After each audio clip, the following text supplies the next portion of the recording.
Learning is actual goal of life.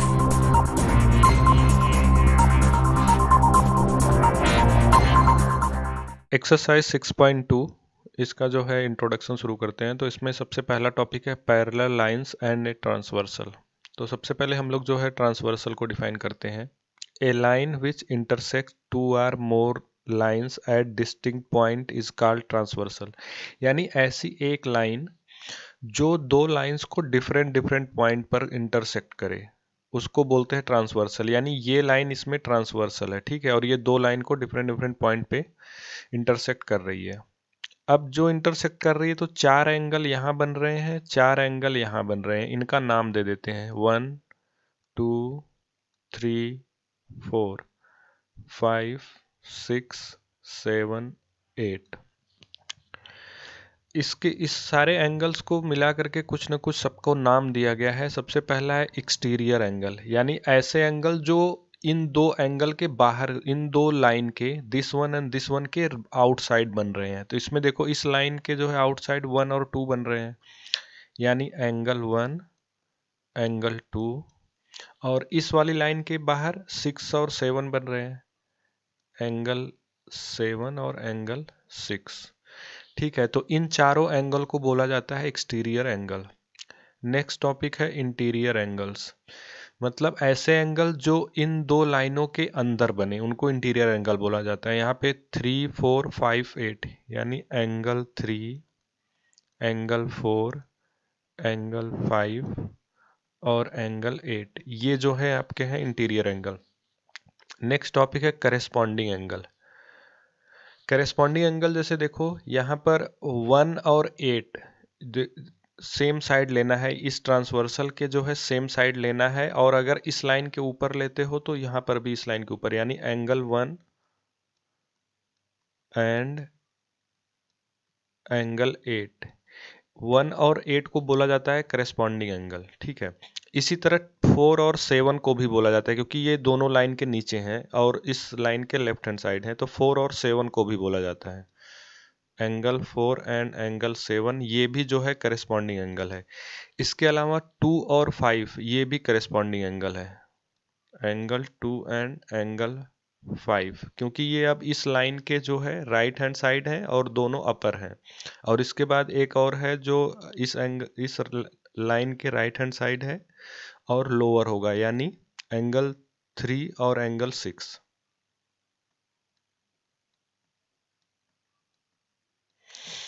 Next topic है alternate interior angles. Interior सबसे पहले इस वर्ड को डिफाइन करते हैं, यानी इन दो लाइन के अंदर। और अल्टरनेट का मतलब एक इधर वाला और एक इधर वाला, यानी 4 और 5, एंगल 4 एंड एंगल 5 ये हो गए इंटीरियर एंगल, ठीक है। और दूसरा बनेगा 3 और 8, एंगल 3 एंड एंगल 8। इसी तरह है अल्टरनेट एक्सटीरियर एंगल, यानी बाहर वाले एंगल लेना है, वो भी अल्टरनेट। तो देखो 1 और 6, 1 लेफ्ट हैंड साइड है और 6 राइट हैंड साइड है, ठीक है। और एक्सटीरियर भी है, दोनों 1 और 6 दोनों एक्सटीरियर है, तो अल्टरनेट एक्सटीरियर, यानी एंगल 1 एंड एंगल 6। इसके अलावा एंगल 2 और एंगल 7, इनको बोला जाता है अल्टरनेट एक्सटीरियर एंगल, इसको भी वही। इसके बाद को इंटीरियर एंगल, इनको ये भी बोला जाता है कि interior angle of the same side या को इंटीरियर एंगल। तो देखो यहाँ पे 4 और 8, एंगल 8, इनको बोला जाता है को इंटीरियर एंगल 4 8 को। इंटीरियर का मतलब अंदर वाला और को का मतलब सेम साइड। और दूसरा बोला है जो है 3 और 5, ठीक है, इनको बोला जाता है को इंटीरियर एंगल। इसके और भी नाम हैं, जिस 2-3 नाम हैं, तो आप बस खाली एक याद कर लो। सेम साइड ऑफ ट्रांसवर्सल के इंटीरियर एंगल्स या को इंटीरियर एंगल्स इनको बोलते हैं। अब स्टार्ट करते हैं axiom 6.3। If a transversal intersect two parallel lines, ये दोनों देखो पैरेलल लाइन है। मान लेते हैं ये लाइन L है और ये M है, ये दोनों आपस में पैरेलल लाइन है। और एक ट्रांसवर्सल जो लाइन T है वो इनको इंटरसेक्ट कर रही है। Then each pair of corresponding angle. तो देखो करेस्पॉन्डिंग एंगल कौन कौन बनेगा। पहले तो इन आठों एंगल का नाम लिख लेते हैं। 1 2 3 4 5 6 7 8। तो इन नाम लिख लिया मैंने। Each pair of corresponding angles is equal, इनका कहना है कि, और इसको ये भी बुलाता है करेस्पॉन्डिंग एंगल एक्सियम्स। ठीक है, तो इनका कहना यह है कि करेस्पॉन्डिंग एंगल इक्वल होते हैं, यानी एंगल जो है 1 इज इक्वल टू एंगल 8 होता है। ये कंपलसरी होना चाहिए कि दोनों लाइन जो है पैरेलल हो, तभी ये इक्वल होगा करेस्पॉन्डिंग एंगल, नहीं तो नहीं होगा। और angle 3 is equal to angle 7 होता है। और दूसरा केस है एंगल 2 और angle 5, angle 5 is equal to angle 2, और 4 और 6, यानी angle 4 is equal to angle 6। ये है हमारा एक्सियम 6.3। ये याद होना चाहिए, पता होना चाहिए करेस्पॉन्डिंग एंगल एक्सियम्स क्या होता है। तो जब भी दो पैरेलल लाइन होती है उनके जो है करेस्पॉन्डिंग एंगल इक्वल होते हैं। एक्सियम 6.4 है, if a transversal intersect two lines such that the pair of corresponding angles is equal then two lines are parallel. इसी का जस्ट अपोजिट कहा जा रहा है कि अगर पैरेलल लाइन हो तो करेस्पॉन्डिंग इक्वल होता है, और अगर जो है करेस्पॉन्डिंग एंगल इक्वल हो तो दोनों लाइन पैरेलल होगी। वो इस एक्सियम 6.4 में बोला जा रहा है। थ्योरम 6.2, यहाँ पे बोला जा रहा है if a transversal intersect two parallel line. ये मान लेते हैं ट्रांसवर्सल है, ये L और M जो है पैरेलल लाइन है। ठीक है, गिवन है L पैरेलल टू M। अगर कोई ट्रांसवर्सल दो पैरेलल लाइन को इंटरसेक्ट करता है, then each pair of alternate interior angles are equal. इसको प्रूव करते हैं क्योंकि ये थ्योरम है। ठीक है, 1 2 3 4 5 6 7 8, 8 एंगल है, L और M जो है पैरेलल है। अब देखो यहाँ पर जो है हमें अल्टरनेट इंटीरियर एंगल को प्रूव करना है, यानी angle 4 is equal to angle 6। 4 और 6 को इक्वल प्रूव करना है, और दूसरा क्या प्रूव करना है, 5 and 3। Angle 3 is equal to angle 5, ये हमें प्रूव करना है। तो एक चीज देखो कि अगर दोनों पैरेलल हैं तो 1 और 5 इक्वल होगा। Angle 1 is equal to angle 5, इसकी वजह यह है करेस्पॉन्डिंग एंगल एक्सियम।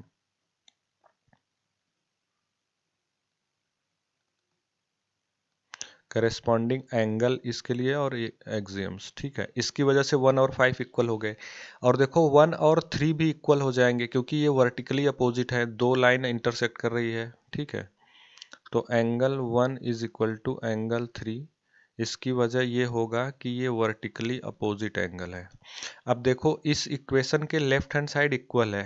ठीक है, 1 इसका भी है 1 इसका भी है, तो इसका मतलब हो जाएगा angle 3 is equal to angle 5। इसकी वजह से angle 3 is equal to angle 5, और ये प्रूफ हो गया क्योंकि 3 और 5 अल्टरनेट इंटीरियर एंगल इक्वल हो गए। सेम इसी तरह से आप इसको भी प्रूव कर सकते हो, angle 4 is equal to angle 6। ठीक है, इसी कॉन्सेप्ट से जो है इसमें वर्टिकली अपोजिट एंगल लगा करके आप प्रूव कर सकते हो। थ्योरम 6.3 ये कहता है कि if transversal intersect two lines such that the a pair of alternate interior angles is equal then two lines are parallel. यानी यहाँ पर इस थ्योरम है उसी थ्योरम का उल्टा बोला जा रहा है कि अगर अल्टरनेट इंटीरियर एंगल इक्वल हो तो दो लाइन जो है पैरेलल होंगी। Theorem 6.4, if a transversal intersects two parallel line. एक ट्रांसवर्सल है और L और M जो है दो पैरेलल लाइन है, then each pair of interior angle of the same side of transversal, यानी इसकी बात हो रही है, सेम साइड ऑफ ट्रांसवर्सल। ठीक है, इस सप्लीमेंट्री मतलब ये दोनों मिलकर के 180 डिग्री बना रहे हैं। अगर सेम साइड, हमने लेफ्ट हैंड साइड लिया, राइट हैंड साइड अगर लें तो इनका भी एडिशन जो है 180 होगा। तो 1 2 3 4, इसको जो है चार एंगल का नाम दे देते हैं, उसको प्रूफ करते हैं सप्लीमेंट्री कैसे होगा। देखो L एक लाइन है, और लाइन है तो इधर नीचे जो है 180 डिग्री बनेगा। ठीक है, स्ट्रेट एंगल बनेगा, यानी angle 1 plus angle 2 is equal to 180, bracket में आप रीजन लिख दो स्ट्रेट एंगल।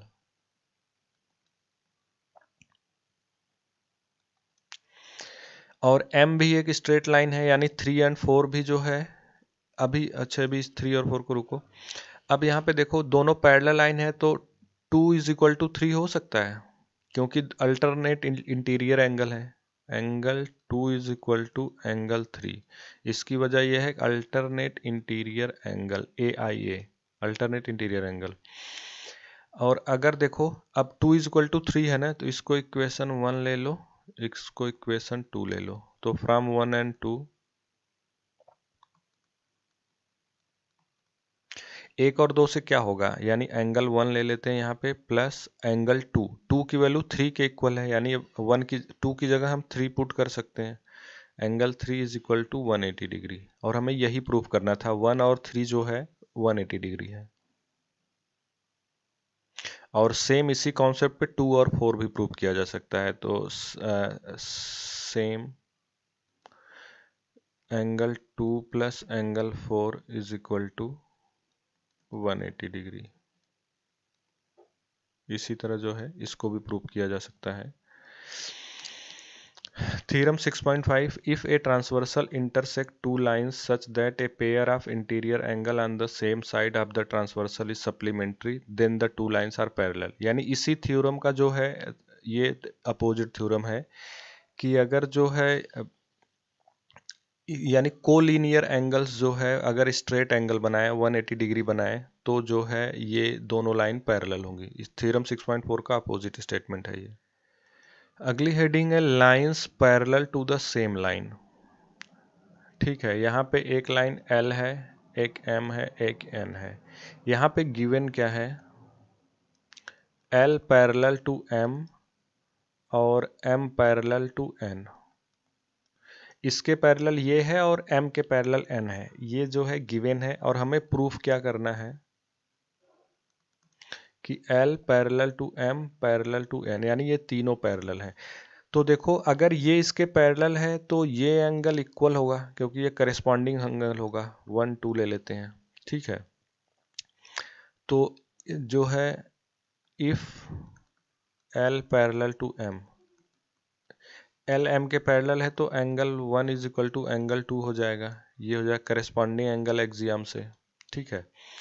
और सेम एक कॉन्सेप्ट ये है कि एम एन के पैरेलल है, एम एन के पैरेलल है, और ऐसी कंडीशन में जो है अगर इसको हम 3 लें 2 और 3 भी इक्वल हो जाएगा, क्योंकि ये दोनों पैरेलल हैं।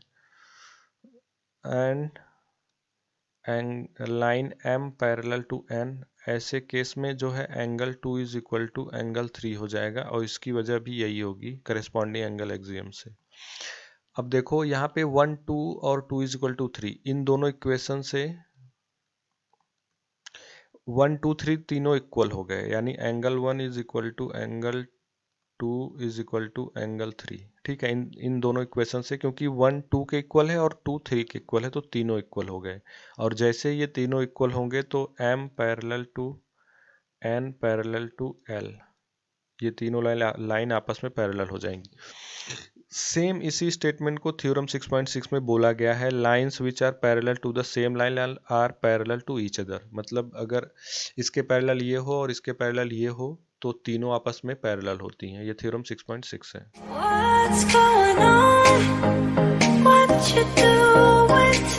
Example 4, in figure if PQ parallel to RAS, PQ जो है RAS के पैरेलल है, angle MXQ is equal to 135 degree.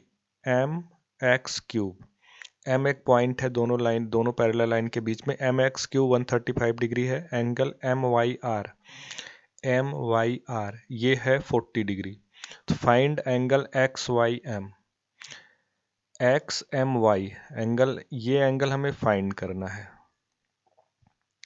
तो देखो ये एंगल फाइंड करने के लिए जो है हम सबसे पहले एक पैरेलल लाइन खींचेंगे, इसके या इसके चाहे जिसके भी खींचोगे वो तीनों आपस में पैरेलल हो जाएंगे। तो हमने एक AB लाइन जो है पैरेलल खींचा इन दो लाइनों के बीच में, अब ये तीनों जो है पैरेलल हो गई, ठीक है।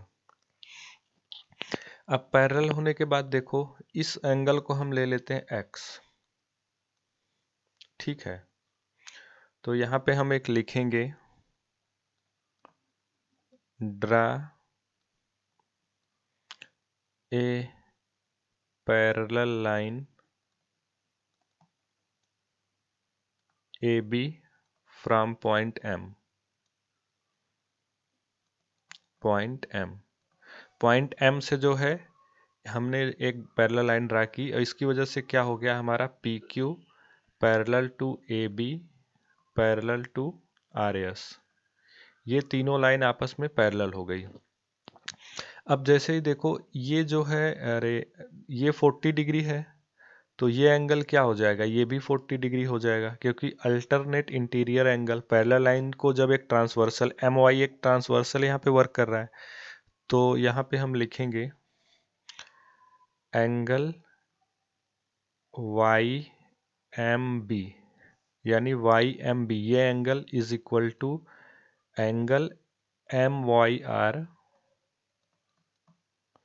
इज इक्वल टू 40 डिग्री, और इसकी वजह क्या है, alternate interior angle A I A. ठीक है, अब ये 40 डिग्री आ गया। और दूसरी बात ये कि 135 और x को देख लेते हैं। ठीक है, ये जो है कोलिनियर एंगल है, क्योंकि ये दोनों पैरेलल है ना, तो ये x और 135 कोलिनियर एंगल है। ठीक है, तो यहाँ पे लिखेंगे x plus angle M X Y M X Q is equal to 180 degree. इसकी वजह क्या है, या तो इसको सप्लीमेंट्री एंगल भी लिख सकते हो या collinear angle.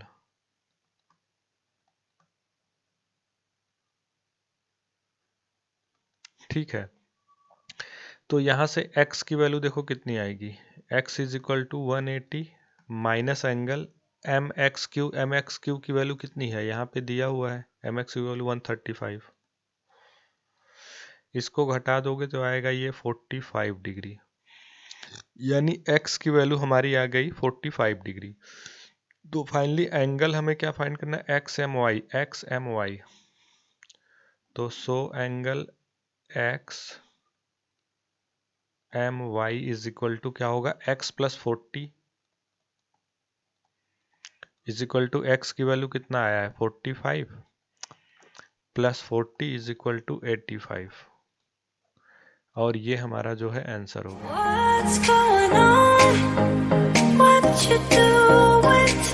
Example 5, if a transversal intersect two lines, ये एक ट्रांसवर्सल है और दो लाइन है पी क्यू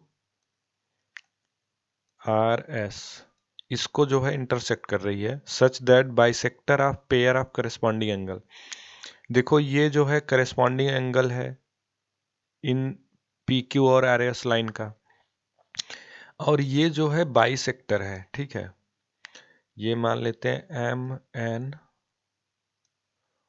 ओ पी, ये दोनों जो है इसके करेस्पॉन्डिंग एंगल के बाइसेक्टर हैं। बाइसेक्टर का मतलब ये एंगल इसके इक्वल है और ये एंगल जो है इसके इक्वल है। और यहाँ पे ये बोला जा रहा है bisector of pair of angles are parallel, यानी एम एन गिवन है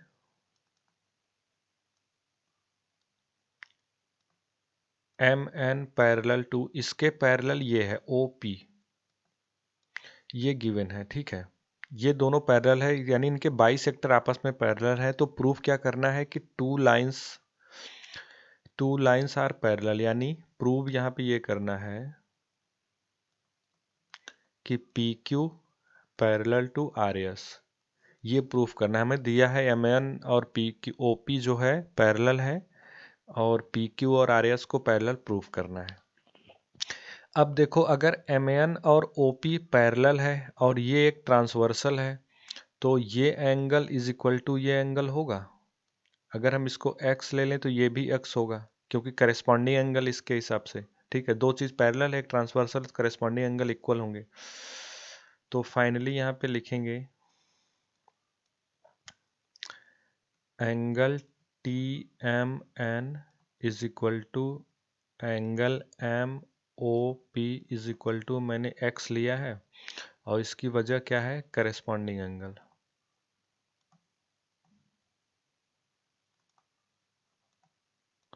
ठीक है, ये करेस्पॉन्डिंग एंगल है। अब देखो ये बाइसेक्टर है ना, तो ये x है तो ये भी x हो जाएगा, और ये x है तो ये भी x हो जाएगा।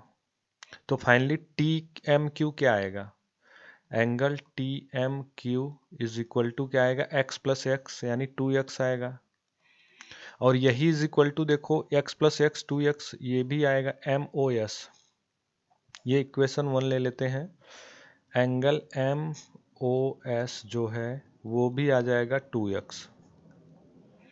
ठीक है, ये दोनों जुड़ गए, तो यहाँ पे राइट हैंड साइड इक्वल है तो लेफ्ट हैंड साइड इक्वल हो जाएगा। So angle T M Q is equal to angle M O S. अब देखो टी एम क्यू और एम ओ एस जैसे ही ये दोनों इक्वल हो गए, तो ये दोनों देखो करस्पॉन्डिंग एंगल है पी क्यू और आर एस के, तो यहाँ पे लिख देंगे so P Q parallel to R S, क्योंकि करस्पॉन्डिंग एंगल जैसे ही इक्वल हो गए तो पी क्यू और आर एस जो है पैरेलल हो जाएंगे, बिकॉज यही बिकॉज की बाद यही एंगल आप दोबारा लिख दो या लिख दो, angle T M Q is equal to angle M O S, तो हेंस ये प्रूव्ड हो गया। What's going on? What you doing tonight? Example 6 in figure A B parallel to C D, A B जो है C D के parallel है and C D parallel to E F, C D के parallel E F है, यानी ये तीनों आपस में पैरेलल है। Also E A perpendicular to A B, जो हमारा ई ए है वो ए बी के परपेंडिकुलर है, यानी ई ए जो है इन तीनों लाइन पर परपेंडिकुलर होगा क्योंकि ये तीनों पैरेलल लाइन है। फाइनली दिया है if angle B E F is equal to 55 degree, B E F ये जो है 55 डिग्री है, then find the value of X Y Z, यानी एक्स की वैल्यू, वाई की वैल्यू और जेड की वैल्यू, इन तीन की वैल्यू फाइंड करनी है। एक चीज देखो, ये और ये लाइन जो है पैरेलल है, तो x is equal to Y होगा क्योंकि करस्पॉन्डिंग एंगल है दोनों, कोई भी पैरेलल लाइन पर एक ट्रांसवर्सल काटेगी तो करस्पॉन्डिंग एंगल इक्वल होंगे, तो यहाँ पे हम पहले लिख लेंगे x is equal to y. इसका रीजन ये है कि ये करस्पॉन्डिंग एंगल एक्सियम्स,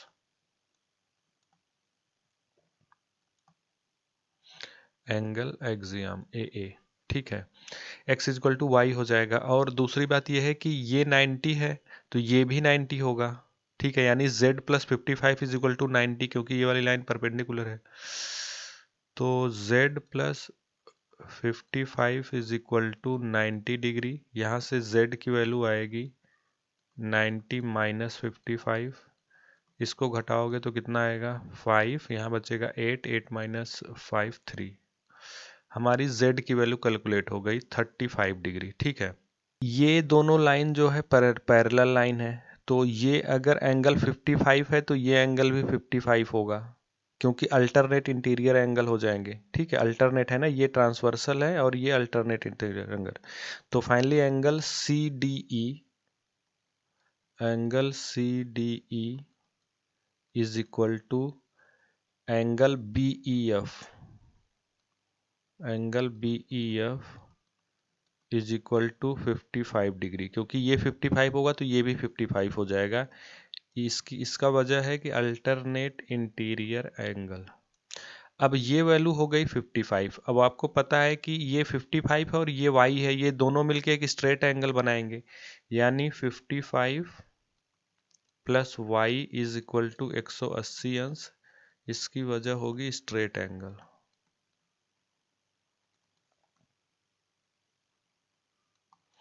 यहाँ से y की वैल्यू कितनी आएगी, एक 180 माइनस 55, ये हो जाएगा 5, यहाँ बचेगा 7, 7 माइनस 5 2, यानी 125 डिग्री, और x is equal to Y है, तो यहाँ पे इसलिए जो है x की वैल्यू है y के इक्वल, यानी 125 डिग्री।